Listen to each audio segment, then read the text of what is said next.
Hello. Every week we start the same way. We welcome our campuses. So wherever you're hanging out with us today, Kenosha, Racine, online, you're listening, you're watching, thanks for being part of the Great Lakes Church family. And I want to welcome you, but so do all the people in the room with me. Several weeks ago, we launched a teaching series called Just Jesus. And so for most of the summer, what we're doing is we are doing our absolute best to focus in on Jesus, put a spotlight on Jesus and what Jesus has done. At Great Lakes Church, we try to be very open about it. We don't hide the fact that that everything we do is intended to be about Jesus, and it is for Jesus, right? So nothing hidden around here. Everything we do is about Jesus and for Jesus. And what I want to do today is I just want to start with a very direct question. Here it is. What is God like? What does God look like? What is God like? I think the look I should get out of there. These guys probably will even fix it on the spot. But guys, what is God like? Now, the reason I'm asking this question is because we talk about God all the time. And I'm very aware that when we talk about God, that we have different images that come to our mind and different perspectives of what God is like. Right? Think about it. Some people, they'll risk their lives. They'll go to another country to serve the poor because they felt like God told them to. There's other people, often it's pastors, who when a tornado or hurricane or earthquake causes major devastation to an area, they proclaim, well, this is God's judgment on our world. There are musicians who, when they receive an award for some song about a late night booty call, what they want to do is grab the award and thank God for his inspiration and for allowing them to win this award, right? This is all over the map. There's people who they'll argue God is a figment of your imagination. There's other people who they refer to God as a higher power or the man upstairs or someone in the sky. And so when we talk about God, what we're talking about is all over the place. So again, what is God like? Is God like the white-bearded old man sitting behind a computer screen, right, in the comic strips that we see like on a regular basis? Right? Is God how the Greeks imagined him? Kind of this Zeus figure, this God of the sky, right? Throwing down thunderbolts on anyone who disagrees with him or makes him angry? Is God like Ganesh, the lovable elephant-headed god of prosperity from the Hindu religion? What is God like? Now, regardless of how you would personally answer that question, most of us, our concept of God has been shaped and formed by someone we have never met, and it's possible you've never even heard of him. His name is Jonathan Edwards. All right, so Jonathan Edwards, he was a famous preacher who lived in the early to mid 1700s, and it was Jonathan Edwards, along with his friend George Whitefield, who played a massive role in laying a spiritual foundation in this country.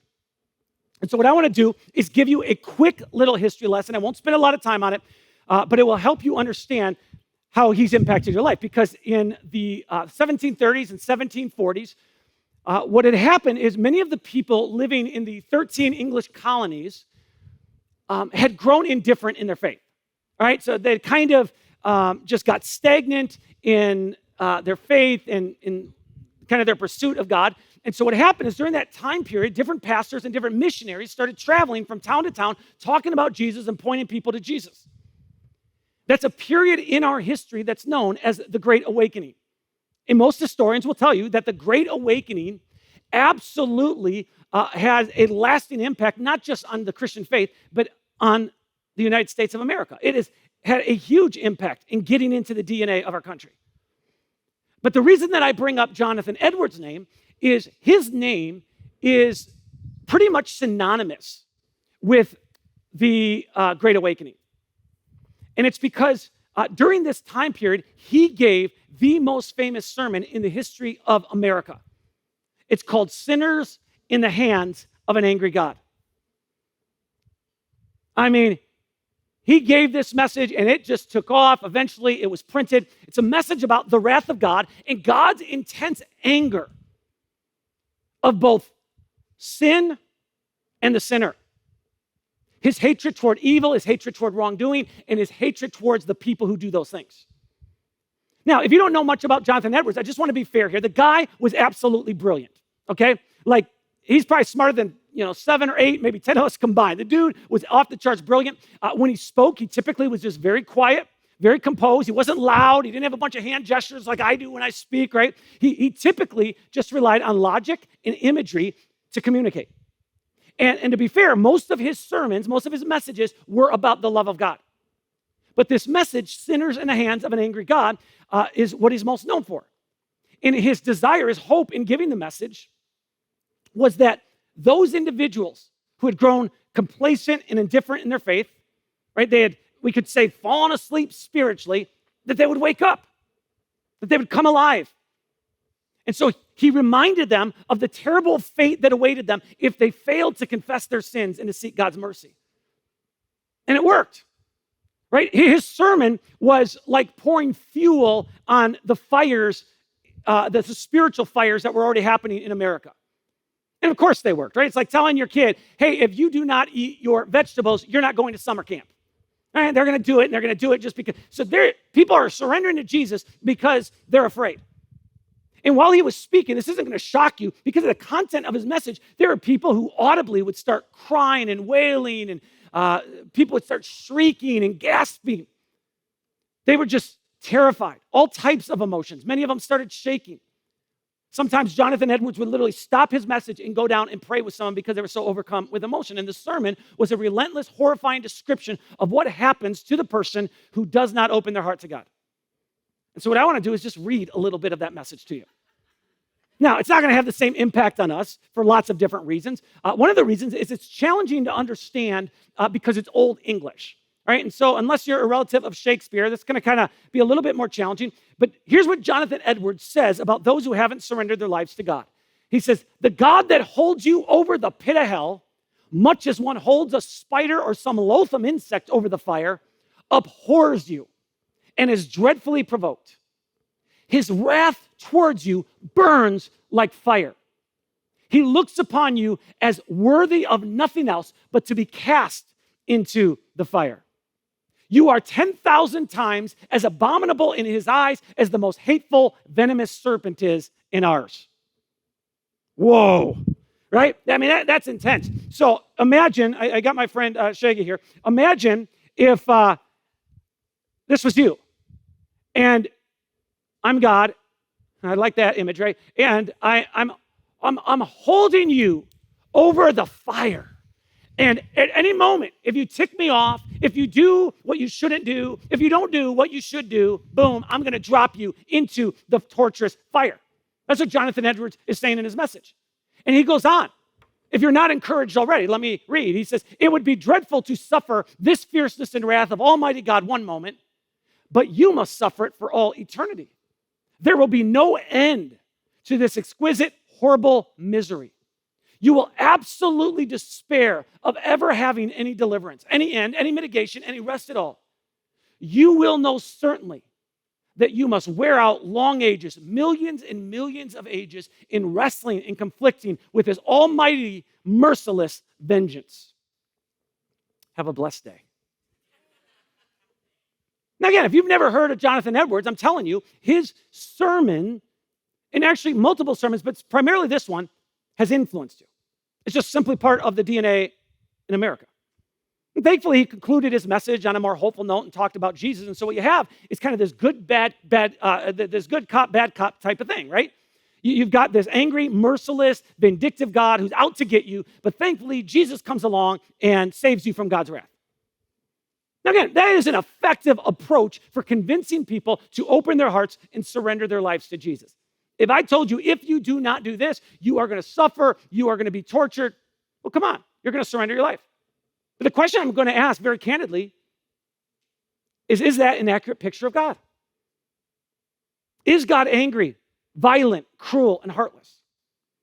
When I was growing up, that was primarily the picture of God that I had in my mind.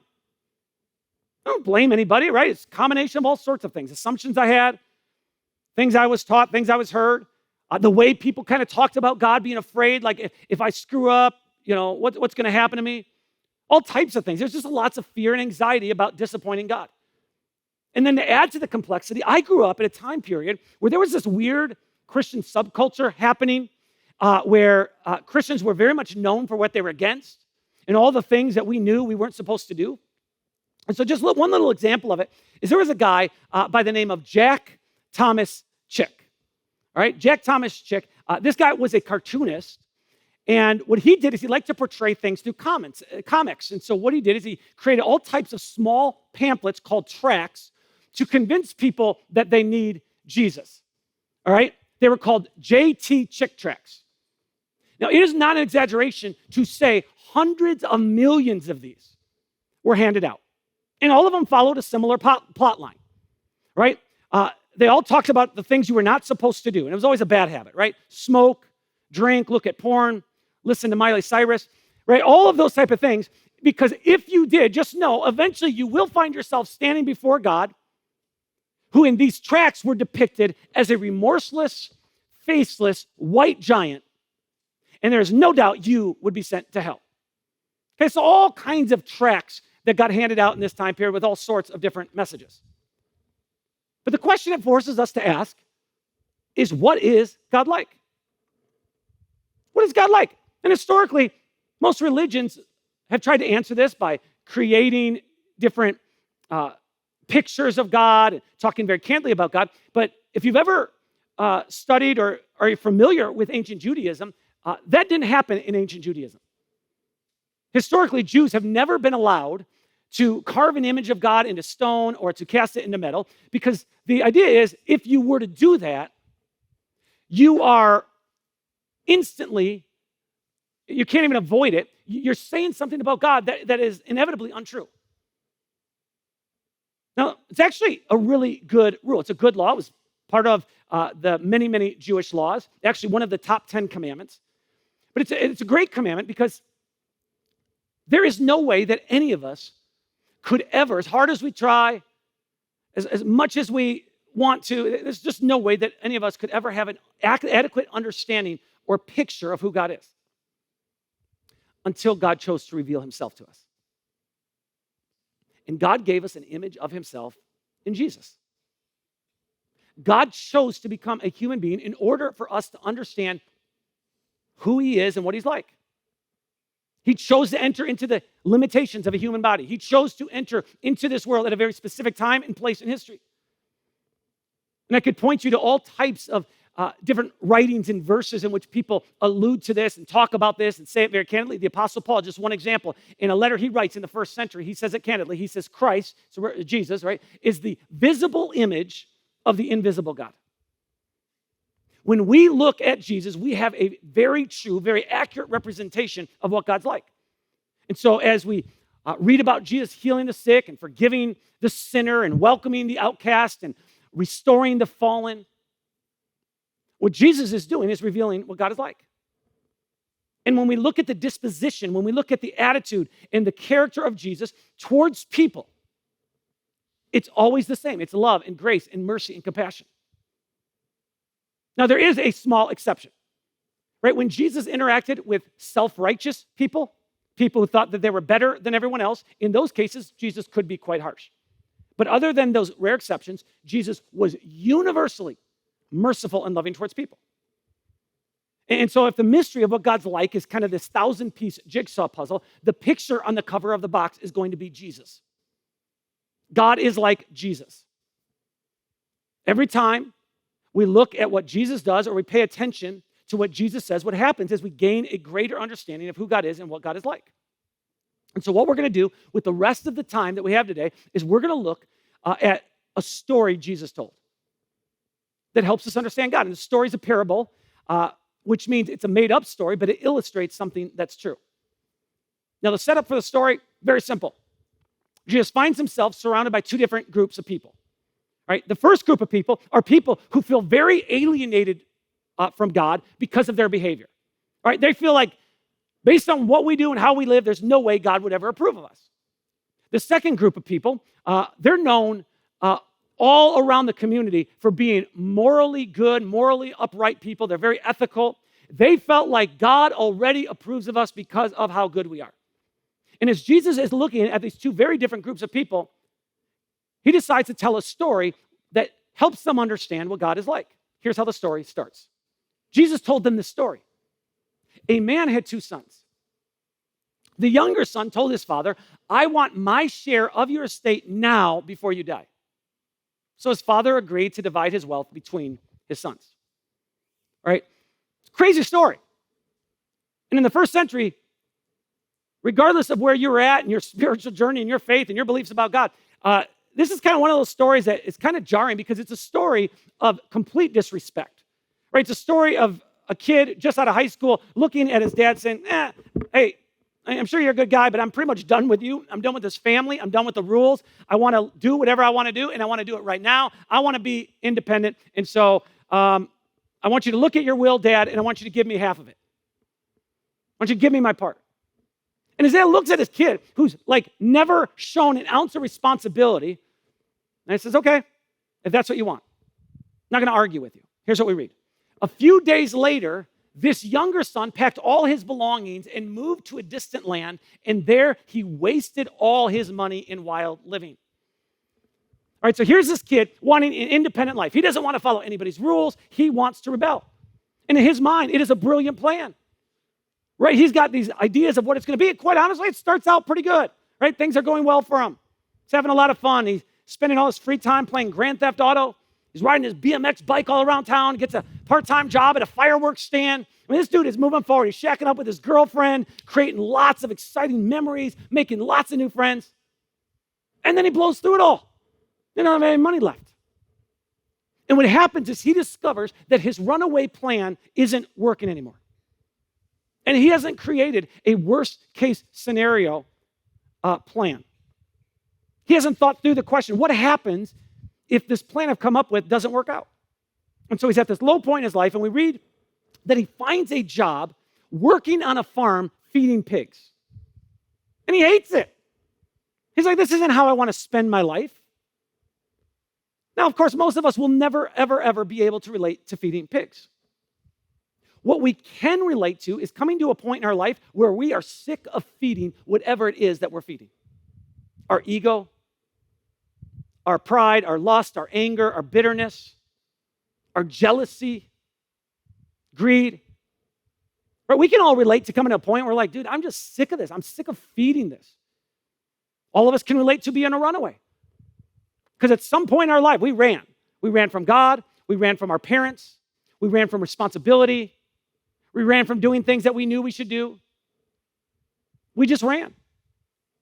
And what happens is when you run long enough, eventually you get tired. And that's what happens to this kid. And his plan isn't working out. And so he concludes, wait a minute. I had a better life at home. My dad employs a lot of people.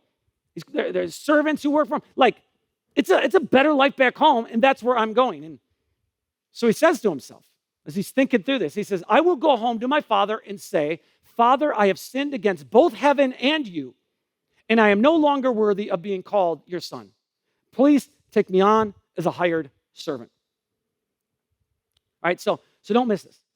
This son has made a mess of his life. His own fault. So he comes up with a 3-point outline for a plan. He says, what I'm going to do is I'm going to put together this plan, and I'm just going to be upfront with my dad and say, hey, Dad, I have sinned against heaven and against you. Like, I have royally screwed up my life, and it's put a distance between me and you, and it's also put a distance between me and God. It's important to recognize. And then he says, hey, Dad, I also am no longer worthy to be called your son. I've betrayed you. I've disrespected you. I've taken the inheritance from you because I want to do my thing in my way, and now I've just screwed it all up. And then the third part of his plan was, but here's the deal, Dad. If you take me back, I'm willing to be a servant for you. I'm not asking for my room back. I'm not asking for my rights as a son. I'm not asking to show up for the holidays. I'm not asking for property. Just let me be a servant. And so he comes up with these terms about about how his dad would hopefully take him back and what he could do for his dad. And so as he's returning home and walking down the road with the speech in his back pocket, he is rehearsing it over and over and over in his mind. Now, in his mind, he knows there's going to be a huge possibility that it could end in disaster. Right? His dad could look at him and say, I've changed the locks. You're not coming back in. His dad could look at him and just be angry. and say, really, after everything you've done to me? His dad could respond with sarcasm. Oh, look at who we have here. You've really made it something of yourself, haven't you? So here's what we read. So he returned home to his father. And while he was still a long way off, his father saw him coming. Filled with love and compassion, he ran to his son, embraced him, and kissed him. All right, so get this in your mind. Here's this kid walking down the road with a speech back in his back pocket, and his dad gets a glimpse of him. And he looks at him and says, based on how he's walking, I think that's my son. So he puts down his coffee. He launches out of the front porch he was sitting in, right? He goes into this full sprint, and he starts running. We don't know what kind of condition his dad in. Maybe he needed some hip surgery, but he didn't care. He just, he's giving it everything he's got. And he ran to his son. He threw his arms around him, and he started kissing him. He doesn't take out Purell and start sanitizing himself. He doesn't look at his son and ask, do you have COVID? Did you get the vaccine? Right? Are we going to say, can you do this thing? Right? He doesn't do that. His dad reaches out and he gives him the biggest bear hug he can. And at some point, this son is uncomfortable. And he pushes his dad away just long enough to say a few things to him. His son said to him, Father, I have sinned against both heaven and you, and I am no longer worthy of being called your son. He says, Father, I have a plan how we're going to get back together here. I have sinned against God and against you. It's important. That needed to come out. For you and for me, that needs to come out.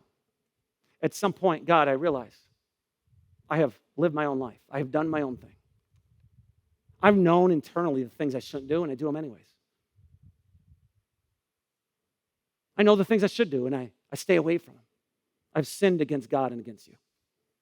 Oh, also, I am no longer worthy to be called your son. That part needed to come out as well. It's self-realization. It's saying, hey, I realize I've done some things to just break and this relationship. I've kept you at a distance. If you have never surrendered your life to Jesus, I want to invite you to do it. At some point today, just in your heart, just say, I'm done. I'm done living my own life, doing my own thing. I have sinned against God. I have done things, said things, and you might be about as close to Mother Teresa as you can get, right? You might be as close to a saint as you can get, and yet you realize, hey, I've done some things that have broken a relationship between me and God. At some point, just say, I'm done living my own life. I'm doing my own. It's important to recognize these things. But then the son comes to the terms, right? He comes to the point where he's like, I need to get these things off my chest, Dad. I'm willing to come back home and do some work for you. And before he can even get it out, his father puts his hand over the kid's mouth. And he says, I've heard everything I need to hear. And he looks at his servants. And he says, I want you to go and find the finest robe you can find. And I want you to go put it on my son. Make him look better than Hugh Hefner. I want him looking good, right? I want you to go get a ring. Go get a ring for him. The one with the family crest and seal. The one that says he's one of us. I want you to go and I want you to put it in on his finger. He says, and then I want you to get him sandals. Right now he's wearing Crocs. We don't do that in our family. I want you to go and I want you to get him some real sandals. That's what's happening here. It's a moment. Powerful. In 1669, the great Dutch painter, Rembrandt, he took this story and turned it into a masterpiece. It's called The Return of the Prodigal Son. And it hangs in a museum in St. Petersburg, Russia. And when you look at this kid with his head against his dad's chest, it's obvious that his clothes are worn out. They're in stark contrast to the robe his dad's wearing. Right? His shoes have nearly disintegrated. He's kneeling in humility. And the hands of the father are resting on his son. Now, this is hard to see if you're not up close looking at this. But if you look closely, you'll notice that the right hand is feminine and the left hand is masculine. It's not an accident. Rembrandt wanted to capture both the fatherly and motherly natures of God's love. And it's the masterpiece that communicates to us not the portrait of a sinner in the hands of an angry God. It is the portrait of a sinner in the hands of a loving God. This is incredible. Because if I was the father, I'm just going to tell you, I'd be like, hey, I'm glad he's home. He's my son. But I'd look to my servants and say, do not go tell Mama Bear he's home yet. Because she's going to want to go and make him a meal and make him feel all special. But I want to see how repentant he really is. I want to see, is he just sorry because he ran out of money? I want to know life change is happening. But Jesus says the father could not contain his excitement. He ends up throwing a party. Everybody goes, they get a bunch of Red Bull, they start busting it open. They are ready to have a good time. Now, I don't know what kind of father you had growing up. And I don't know what kind of God you have pictured in your mind today, but I want you to know that our Heavenly Father is over the top, lavish, excessive in his mercy, grace, compassion, forgiveness, and every other character trait you can think of. He is eager. He wants to throw a party for you. And you can imagine Jesus is telling this story. There's lots of tension because there's lots of pious, self-righteous people in the crowd who are like me. They're thinking, that's too easy. That's unfair. You don't just blow your life apart, come to God, and expect him to bail you out. There are consequences. And so as Jesus continues telling the story, he addresses this. He talks about the older brother who didn't blow through his stuff, who didn't screw up his life royally. He says the older brother's clearly upset because he wants to know what the consequences are. That's understandable because no doubt there are consequences. There's lots of natural consequences. The author of Hebrews writes this, that it is a terrible thing to fall into the hands of the living God. And that's true. Because in the hands of God, there is no place to hide. In the hands of God, we have to be honest with ourselves about ourselves. In the hands of God, we can no longer wear a disguise. We have to face the truth about who we are. And it's scary to be in the hands of God knowing that you've rejected him over and over. And that's why this younger brother shows up terrified. And when he sees his dad going to embrace him, he doesn't know what he's getting. But he ends up discovering that the embrace of his father was the safest place he could possibly be. He discovered his father did not have hands of wrath, but hands of mercy. He was a sinner in the hands of a loving God. And the older brother didn't understand. He wanted to know, hey, why aren't gifts being offered to me? Why isn't there a party being thrown for me? I haven't screwed up like him. Do not miss this. Whenever we think we are better than someone else because we did not shipwreck our lives like they did. We did not say what they did. We did not do what they did. In that moment, we stop seeing our own need for God's grace and we gravitate towards being condescending and condemning and insecure and joyless and angry because we will think that somehow we deserve it and they don't. Just follow people on social media who believe that they are right about their position and everybody else is stupid and wrong. Look at the anger. Look at the self-righteousness. Look at the joylessness and the insecurity. And the point of the story that Jesus is making is nobody deserves the grace of God. That's why it's called grace. And the good news for all of us is that the disciple John, in a manuscript he writes in the first century, says this is exactly why Jesus came into the world. The way he puts it is God sent his son, that's Jesus, into the world, not to judge the world, but to save the world through him. Jesus came into a world where every major religion taught that you had to constantly bring offerings and sacrifices to make God happy and to appease the gods and to try to stay connected with the God. But Jesus reveals a God that willingly becomes a sacrifice for us. Instead of demanding a sacrifice, he becomes the sacrifice, a sacrifice that provides forgiveness of sins, past, present, and future. And so when we look at the cross, we don't simply see what God does, provides forgiveness of sins. We see who God is. God is not a monster. God is not hurling thunderbolts down from heaven. That doesn't mean monsters don't exist in the world. Right? We see and experience monsters every day. We just saw the monster of violence this past week with the shootings in Highland Park. Every day we see the monsters of war and greed and corruption and oppression and racism and genocide and every other form of abuse you can imagine. These are the kind of monsters that cause unthinkable suffering. And every time that we choose to participate with these monsters, every time we choose to link arms with them, we learn that they turn around and destroy us. And if you want to call that the wrath of God, then call it the wrath of God. But let me be clear. The hands of God are not hurling thunderbolts down from heaven. The hands of God have been stretched out in love, nailed to a tree. They are not the hands of wrath, but the hands of mercy. And so for the challenge for all of us, as we wrestle with this question, what is God like? Is to focus our eyes on Jesus. Because in life, there's going to be ups and downs. There's going to be good and bad. There's going to be all sorts of things that cause us to think, well, I think God's like this. No, I think God's like that. Oh, this happened. Now I'm going to say God's like this. That's natural. That's why the author of Hebrews in their letter writes this: let us run with endurance. Let us stick with this for the long haul. Let us go the distance. Let us run with endurance the race God has set before us. How? We do this by keeping our eyes on Jesus, the champion who initiates and perfects our faith. So let me close with this story. It's the story of Helen Lemmel. Helen was born in the 1860s. At a young age, it was just obvious to her parents, that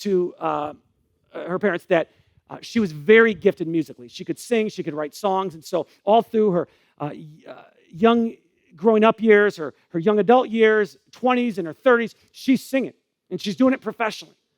And then in her 40s, she travels to Europe to get special training for her voice.